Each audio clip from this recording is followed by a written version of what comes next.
Chapter 2. The Health Institute. In former numbers of Testimonies for the Church, I have spoken of the importance of Seventh-day Adventists establishing an institution for the benefit of the sick, especially for the suffering and sick among us. I have spoken of the ability of our people, in point of means, to do this, and have urged that, in view of the importance of this branch of the great work of preparation to meet the Lord with gladness of heart, our people should feel themselves called upon, according to their ability, and put a portion of their means into such an institution. I have also pointed out, as they were shown to me, some of the dangers to which physicians, managers, and others would be exposed in the prosecution of such an enterprise, and I did hope that the dangers shown me would be avoided. In this, however, I enjoyed hope for a time, only to suffer disappointment and grief. I had taken great interest in the health reform and had high hopes of the prosperity of the Health Institute. I felt, as no other one could feel, the responsibility of speaking to my brethren and sisters in the name of the Lord concerning this institution and their duty to furnish necessary means, and I watched the progress of the work with intense interest and anxiety. When I saw those who managed and directed running into the dangers shown me, of which I had warned them in public and also in private conversation and letters, a terrible burden came upon me. That which had been shown me as a place where the suffering sick among us could be helped was one where sacrifice, hospitality, faith, and piety should be the ruling principles. But when unqualified calls were made for large sums of money, with the statement that stock taken would pay large per cent, when the brethren who occupied positions in the institution seemed more than willing to take larger wages than those who were satisfied, who filled other and equally important stations in the great cause of truth and reform, when I learned with pain that in order to make the institution popular with those not of our faith and to secure their patronage, a spirit of compromise was rapidly gaining ground at the Institute, manifested in the use of Mr., Miss, and Mrs. instead of brother and sister, and in popular amusements in which all could engage in a sort of comparatively innocent frolic. When I saw these things, I said, "This is not that which was shown me as an institution for the sick which would share the signal blessing of God. This is another thing." And yet calculations for more extensive buildings were made, and calls for large sums of money were urged. As it was then managed, I could but regard the Institute on the whole as a curse.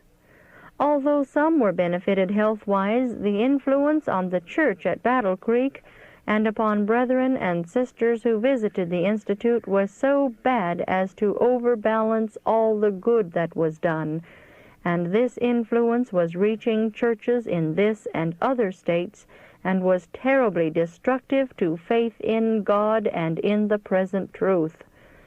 Several who came to Battle Creek, humble, devoted, confiding Christians, went away almost infidels.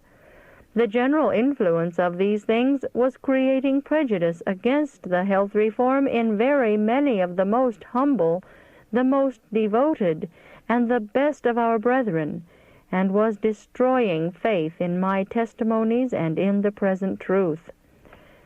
It was this state of matters relative to the health reform and the Health Institute, with which other things were brought to bear, that made it my duty to speak as I did in testimony number 13. I well knew that that would produce a reaction and trial in many minds. I also knew that a reaction must come sooner or later, and for the good of the Institute and the cause generally, the sooner the better. Had matters been moving in a wrong direction, to the injury of precious souls and the cause generally, the sooner this could be checked, and they could be properly directed, the better. The further the advance, the greater the ruin, the greater the reaction, and the greater the general discouragement. The misdirected work must have such a check. There must be time to correct errors and start again in the right direction. The good work wrought for the church at Battle Creek last fall, the thorough reform and turning to the Lord by physicians, helpers, and managers at the Health Institute, and the general agreement of our brethren and sisters in all parts of the field relative to the great object of the Health Institute and the manner it should be conducted, to which is added the varied experience of more than 1 year, not only in the wrong course, but also in a right direction, gave me more confidence that the health reform and the Health Institute would prove a success than I ever had before. I still fondly hope to see the Health Institute at Battle Creek prospering, and in every respect the Institute shown me.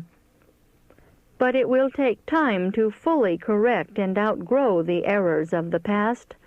With the blessing of God, this can and will be done. The brethren who have stood at the head of this work have appealed to our people for means, on the ground that the health reform is a part of the great work connected with the third angel's message. In this they have been right.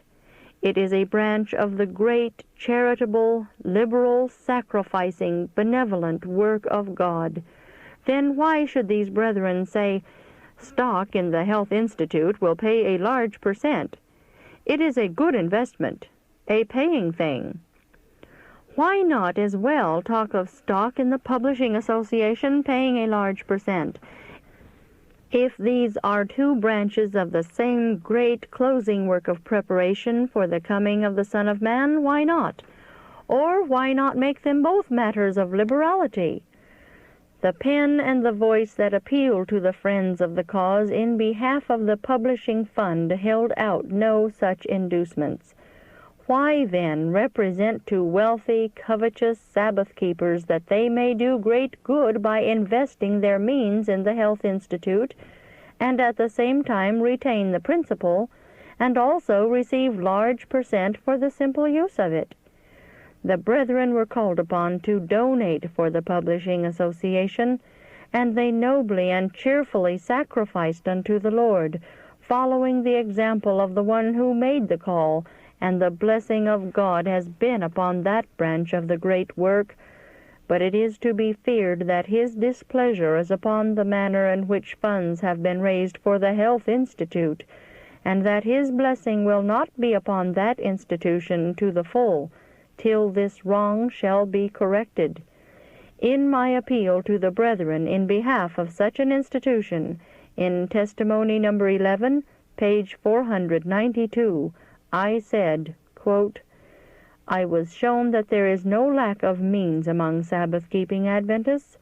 At present their greatest danger is in their accumulations of property.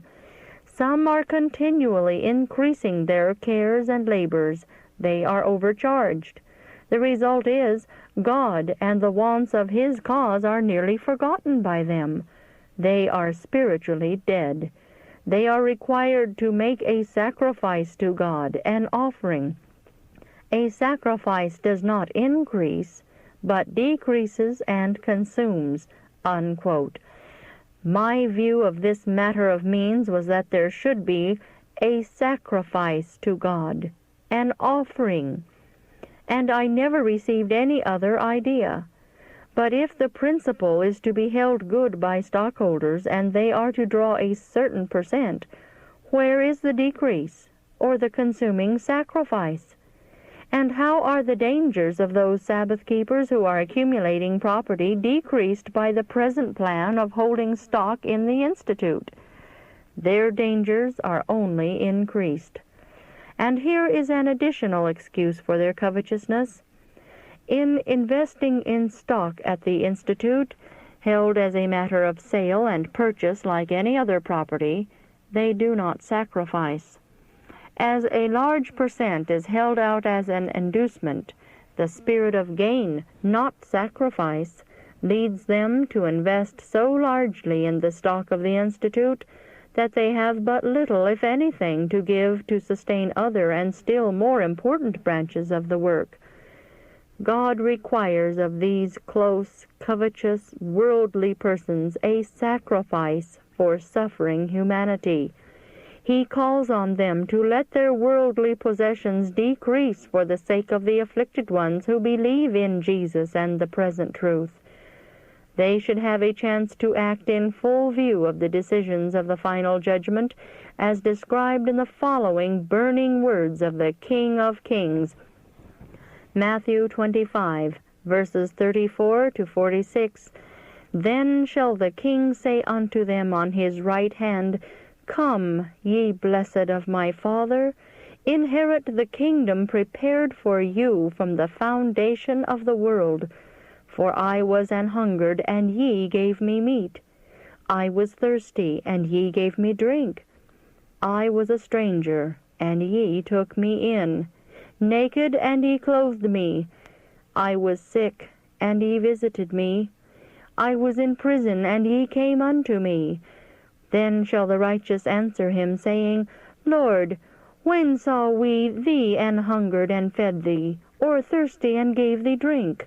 When saw we thee a stranger, and took thee in, or naked, and clothed thee? Or when saw we thee sick, or in prison, and came unto thee? And the King shall answer and say unto them, Verily I say unto you, inasmuch as ye have done it unto one of the least of these my brethren, ye have done it unto me.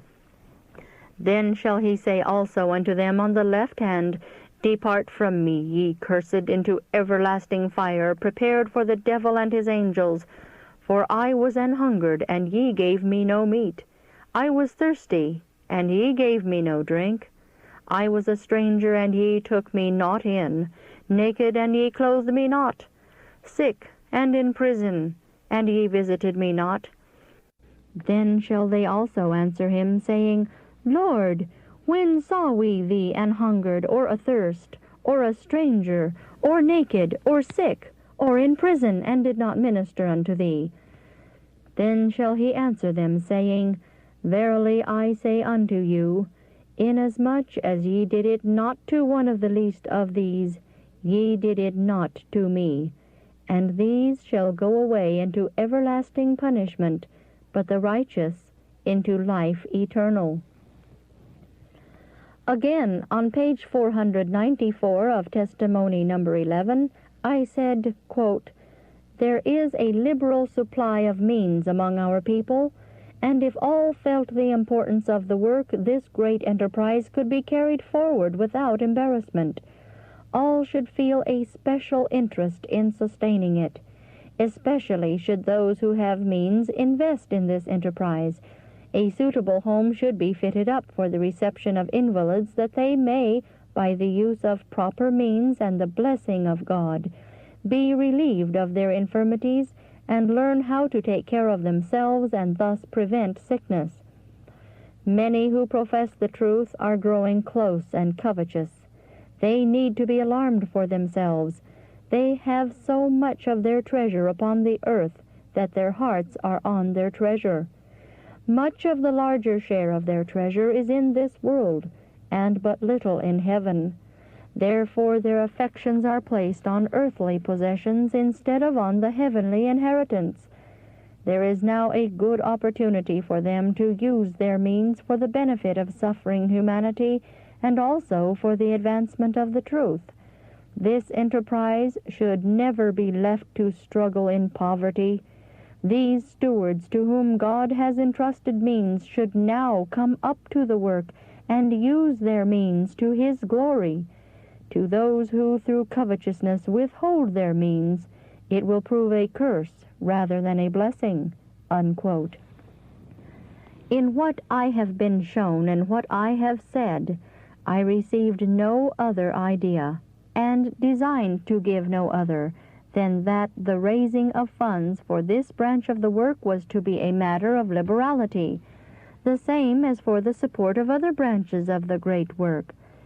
And although the change from the present plan to one that can be fully approved of the Lord may be attended with difficulties and require time and labor, yet I think that it can be made with little loss of stock already taken, and that it will result in a decided increase of capital donated to be used in a proper manner to relieve suffering humanity. Many who have taken stock are not able to donate it. Some of these persons are suffering for the very money which they have invested in stock. As I travel from state to state, I find afflicted ones standing on the very verge of the grave, who should go to the Institute for a while, but cannot for want of the means they have in Institute stock. These should not have a dollar invested there. One case in Vermont I will mention. As early as 1850, this brother became a Sabbath keeper, and from that date he contributed liberally to the several enterprises that have been undertaken to advance the cause, till he became reduced in property. Yet, when the urgent, unqualified call came for the Institute, he took stock to the amount of $100. At the meeting at Blank, he introduced the case of his wife, who is very feeble, and who can be helped, but must be helped soon, if ever. He also stated his circumstances, and said that if he could command the $100 then in the Institute, he could send his wife there to be treated. But, as it was, he could not. We replied that he should never have invested a dollar in the Institute, that there was a wrong in the matter which we could not help, and there the matter dropped. I do not hesitate to say that this sister should be treated in a few weeks at least at the Institute free of charge. Her husband is able to do but little more than to pay her fare to and from Battle Creek. The friends of humanity, of truth and holiness, should act in reference to the Institute on the plan of sacrifice and liberality. I have $500 in stock in the Institute, which I wish to donate, and if my husband succeeds with his anticipated book, he will give $500 more. Will those who approve this plan please address us at Greenville, Montcalm County, Michigan, and state the sums they wish to donate, or to invest in stock to be held as the stock in the Publishing Association is held? When this is done, then let the donations come in as needed. Let the sums, small and large, come in. Let means be expended judiciously. Let charges for patients be as reasonable as possible. Let brethren donate to partly pay the expenses at the Institute of the suffering, worthy poor among them. Let the feeble ones be led out, as they can bear it, to cultivate the beautifully situated acres owned by the Institute. Let them not do this with the narrow idea of pay, but with the liberal idea that the expense of the purchase of them was a matter of benevolence for their good. Let their labor be a part of their prescription, as much as the taking of baths. Let benevolence, charity, humanity, sacrifice for others' good be the ruling idea with physicians, managers, helpers, patients, and with all the friends of Jesus, far and near, instead of wages, good investment, a paying thing, stock that will pay.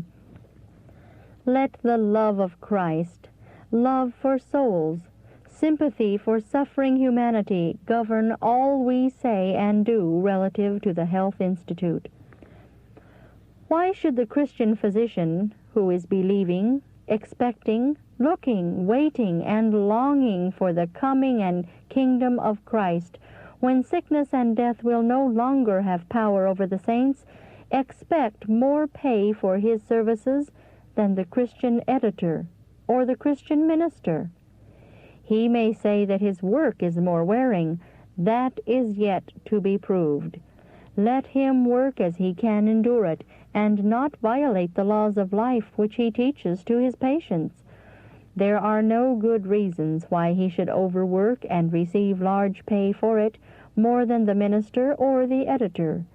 Let all who act a part in the Institute and receive pay for their services act on the same liberal principle. No one should be suffered to remain as helper in the Institute who does it simply for pay. There are those of ability who, for the love of Christ, His cause, and the suffering followers of their Master, will fill stations in that Institute faithfully and cheerfully, and with a spirit of sacrifice. Those who have not this spirit should remove and give place to those who have it. As nearly as I am able to judge, 1/2 of the afflicted among our people who should spend weeks or months at the Institute are not able to pay the entire expense of the journey and a tarry there. Shall poverty keep these friends of our Lord from the blessings which He has so bountifully provided? Shall they be left to struggle on with the double burden of feebleness and poverty? The wealthy feeble ones, who have all the comforts and conveniences of life and are able to hire their hard work done, may, with care and rest, by informing themselves and taking home treatment, enjoy a very comfortable state of health without going to the Institute. But what can our poor, feeble brethren or sisters do to recover health? They may do something, but poverty drives them to labor beyond what they are really able. They have not even all the comforts of life. And as for conveniences in the house room, furniture, means of taking baths, and arrangements for good ventilation, they do not have them. Perhaps their only room is occupied by a cook stove, winter and summer. And it may be that all the books they have in the house, excepting the Bible, could be held between the thumb and finger. They have no money to buy books that they may read and learn how to live. These dear brethren are the very ones who need help. Many of them are humble Christians. They may have faults, and some of these may reach far back and be the cause of their present poverty and misery, and yet they may be living up to duty better than we who have the means to improve our own condition and that of others. These must be patiently taught and cheerfully helped, but they must be willing and anxious to be taught. They must cherish a spirit of gratitude to God and their brethren for the help they receive.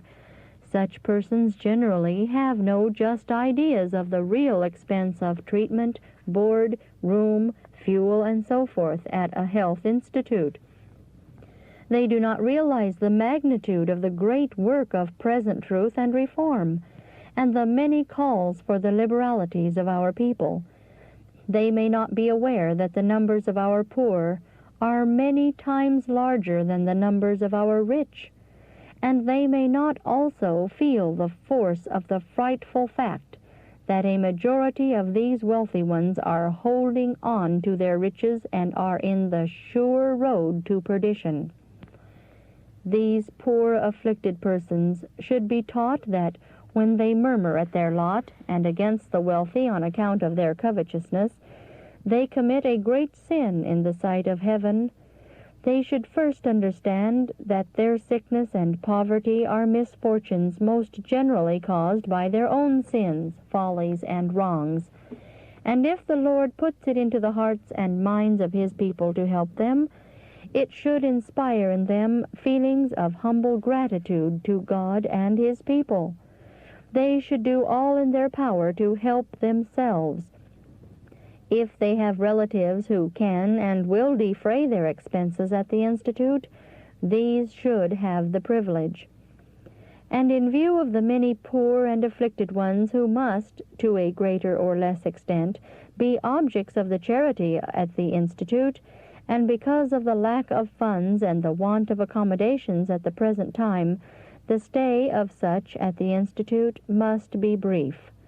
They should go there with the idea of obtaining as fast and as far as possible a practical knowledge of what they must do and what they must not do to recover health and to live healthfully. The lectures which they hear while at the Institute, and good books from which to learn how to live at home, must be the main reliance of such. They may find some relief during a few weeks spent at the Institute, but will realize more at home in carrying out the same principles. They must not rely on the physicians to cure them in a few weeks, but must learn so as to live as to give nature a chance to work the cure. This may commence during a few weeks' stay at the Institute, and yet it may require years to complete the work by correct habits at home. A man may spend all that he has in this world at a health institute and find great relief, and may then return to his family and to his old habits of life, and in a few weeks or months be in a worse condition of health than ever before. He has gained nothing. He has spent his limited means for nothing. The object of the health reform and the health institute is not, like a dose of painkiller or instant relief, to quiet the pains of today. No, indeed. Its great object is to teach the people how to live so as to give nature a chance to remove and resist disease. To the afflicted among our people, I wish to say, be not discouraged. God has not forsaken his people and his cause. Make known your state of health and your ability to meet the expenses of a stay at the Institute to the physicians addressing Health Institute, Battle Creek, Michigan. Are you diseased, running down, feeble? Then do not delay till your case is hopeless. Write immediately. But I must say again to the poor, at present but little can be done to help you on account of capital already raised being invested in material and buildings. Do all you possibly can for yourselves, and others will help you some.